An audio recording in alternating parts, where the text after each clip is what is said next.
Is China really making trade impossible? That's the argument in a recent Financial Times column that has been circulating very widely recently. But once you look closely, the picture is very different from what the headline suggests. Financial Times Asian editor Robin Hardin starts by asking, what can the world still sell to China? So after speaking with people inside the country, he lands on an uncomfortable truth. Not much. Maybe commodities, maybe some luxury products, maybe education, but nothing China truly depends on. He does acknowledge that China still buys things like aircraft, semiconductors, advanced machinery, but he treats those as temporary purchases until China eventually can make everything itself. The only solutions lie with Beijing by boosting domestic consumption, etc., etc. The pressures he identifies are real, but he stops right where the harder questions actually begin. Trade isn't a charity. All trade is mutual. If you want to sell, produce something people want. If you don't, they will buy somewhere else. If your product stop being competitive, your customer move on. And it's an incredible how often geopolitical debates forget this basic rule. So let's look at least three areas where I think the West still has the leverage, but often pretends it doesn't. First, high-end technology. So sales to China didn't collapse because China stopped buying. They collapsed because Western governments blocked exports.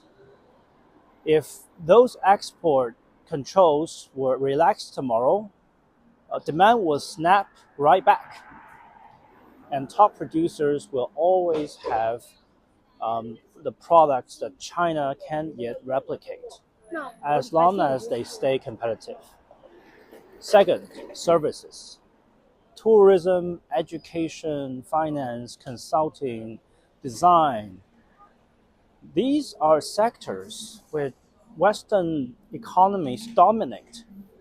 China never shut these out. And there's never been a Chinese government policy to be self-sufficient in services, while the West restricted itself. Tougher visas, political suspicions, compliance fears. Third area is inbound investment. If China buy fewer products, well, let it buy more assets. Let it build factories. Let it create jobs. But instead, cases like the forced takeover of Nexperia in the Netherlands only tell Chinese investors and businesses that even lawful, productive capital isn't welcome.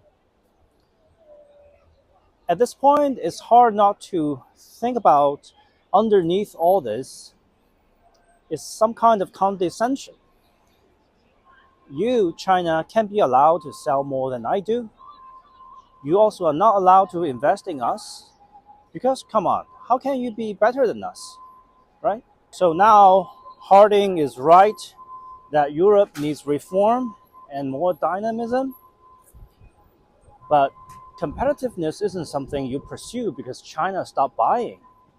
Competitiveness is something you need just to survive in the global markets.